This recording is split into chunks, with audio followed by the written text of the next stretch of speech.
Hey everybody, Jay Pitts, broker owner, Remax Premier Properties, and host of Resource Real Talk about Louisville Real Estate. We're back today for another episode of JTPU University. So today's topic is really interesting, okay? If you're a successful real estate agent or team leader, or even a team member on a successful team, you've probably heard the phrase KPI.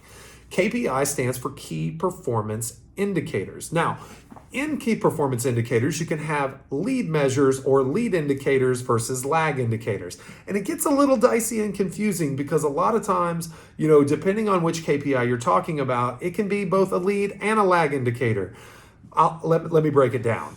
When you start at the very beginning, and how we track them here at JT Pitts and Associates, is the very first KPI that we track, the most lead measure, is hours prospected. We don't do dials. It's a little dicey. We don't do conversations.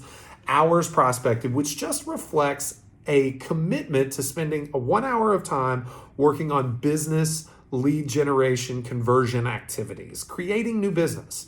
So hours prospected. Beyond that, a lag measure to hours prospected is also appointments held.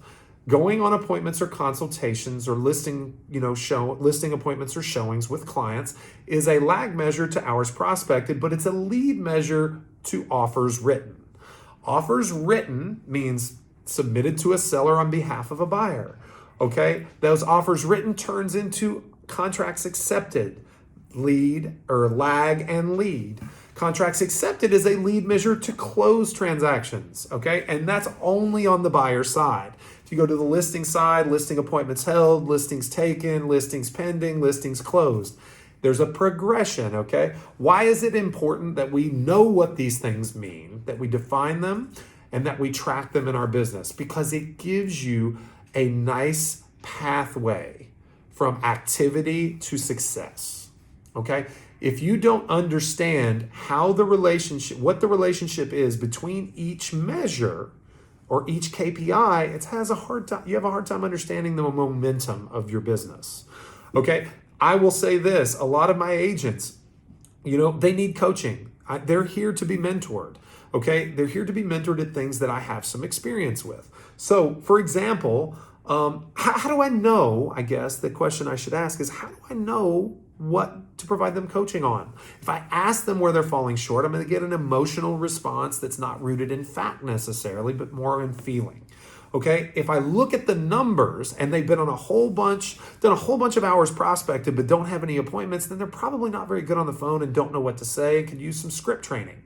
Okay, if they have a whole bunch of hours prospected, a whole bunch of appointments, but no offers written, well, the showing process and experience could probably use some coaching.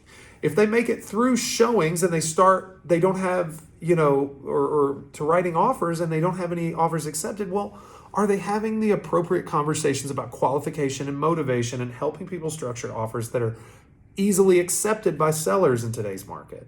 Okay, all these things, there may be gaps that can be filled with coaching and mentorship that helps an agent be more successful in their business.